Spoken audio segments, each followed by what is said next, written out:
السلام علیکم۔ آج ہم 9th کلاس کی مثنوی پڑھیں گے۔ مثنوی کا نام ہے سحر البیان۔ یہ مثنوی میں میر غلام حسن حسن کی ہے۔ یہ مثنوی ہماری کتاب کے اردو کی نئی کتاب کی حصہ مثنوی سے لی گئی ہے اور اس کا نام سحر البیان ہے اور اس کے شاعر میر غلام حسن ہیں۔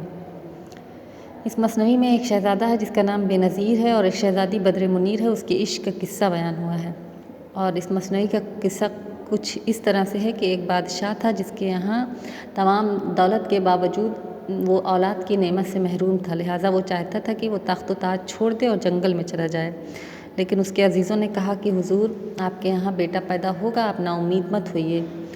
نجومیوں نے ایک دن پیشن گوئی کی کہ آپ کے یہاں بیٹا پیدا ہونے والا ہے، لہٰذا وہ بیٹا پیدا ہوا، لیکن نجومیوں نے یہ بھی بتایا کہ 12 سال تک اس کو کھلے آسمان کے نیچے نہ جانے دیا جائے ورنہ اس کی جان کو خطرہ ہو سکتا ہے۔ اس کی دیکھ بھال کے لیے لوگ معین کیے گئے، مگر حساب کتاب میں کچھ غلطی ہو گئی اور 12 سال پورا ہونے سے ایک دن پہلے شہزادہ گھر سے نکل گیا اور چھت پر جا کر سو گیا۔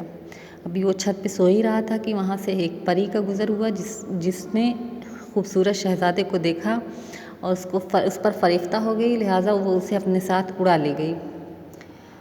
اور شہزادہ جب غائب ہو کے اچانک محل سے تو اس کے محل میں ماتم مچ گیا اور اسی کا بیان اس حصے میں کیا گیا ہے۔ اس کی ملازماؤں کا حال بیان ہوا ہے کہ کوئی دیکھ یہ حال رونے لگی، کوئی غم سے جی اپنا کھونے لگی۔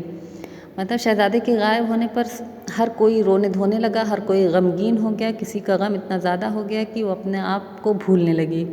کوئی بلبلاتی سی پھرنے لگی، کوئی ذوف ہو کے گرنے لگی، کوئی بلبلا کر گڑ گڑا کر ادھر ادھر بھاگنے لگی اور کوئی کمزور ہو کر ادھر ادھر گرنے لگی۔ کوئی سر پر رکھ ہاتھ دلگیر ہو گئی بیٹھ ماتم کی تصویر ہو، کوئی سر پر ہاتھ رکھ کر دلگیر ہوئی یعنی دل کو بیٹھنے لگا اور کوئی ماتم کی تصویر بن گئی۔ رہی کوئی انگلی کو دانتوں میں داب، کسی نے کہا گھر ہوا یہ خراب۔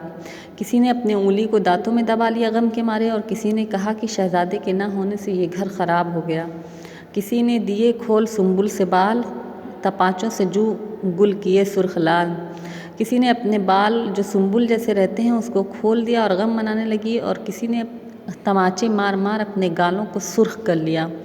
سنی شہ نے القصہ جب یہ خبر، گرا خاک پر کہہ کے ہائے پسر۔ جب بادشاہ نے بالآخر یہ خبر سنی تو وہ زمین پر بے ہوش ہو کر گر گئے اور کہا اے میرے بچے، کلیجہ پکڑ ماں تو بس رہ گئی کلی کی طرح سے بکس کر۔ ماں نے تو کلیجہ پکڑ لیا اور وہ کلی کی طرح مرجھا گئی۔ کہا شہ نوا کا مجھے دو پتہ، عزیزو جہاں سے وہ یوسف گایا۔ بادشاہ نے کہا کہ مجھے اس جگہ کا پتہ دو جہاں سے وہ میرا بیٹا غائب ہوا گیا ہے۔ گئے لے وہ شہ کو لبے بام پر، دکھایا کہ سوتا تھا یا سیمبر۔ وہ لوگ اسے چھت پر لے گئے بادشاہ کو اور بتایا کہ یہاں سو رہا تھا، یہی تھی جگہ وہ جہاں سے گیا۔ کہا ہائے بیٹا تو یہاں سے گیا، یہی وہ جگہ ہے حضور جہاں سے وہ بیٹا گیا ہے۔ تو انہوں نے کہا کہ اے بیٹا تو یہاں سے کہاں چلا گیا؟ میرے نوجواں میں کدھر جاؤں پیر، نظر تو نے مجھ پر نہ کی بے نظیر۔ اے میرے نوجوان بیٹے میں تمہیں ڈھونڈنے کے لیے، پیر کے معنی بوڑھا ہے، میں بوڑھا شخص کہاں جاؤں، اور تو نے تھوڑا سا مجھ پر نظر کی ہوتی، میرے بارے میں سوچا ہوتا۔ عجب بحر غم میں ڈبویا ہمیں، غرض جان سے تو نے کھویا ہمیں۔ تم نے تو غائب ہو کر ہمیں دریا میں ڈھکیل دیا، غم کے دریا میں ڈھکیل دیا، ایسا لگتا ہے کہ تو نے ہمیں جیتے جی مار دیا ہے۔ اس حصے میں اس کے غائب ہونے پر جو ماتم ہے اس کا بیان ہے۔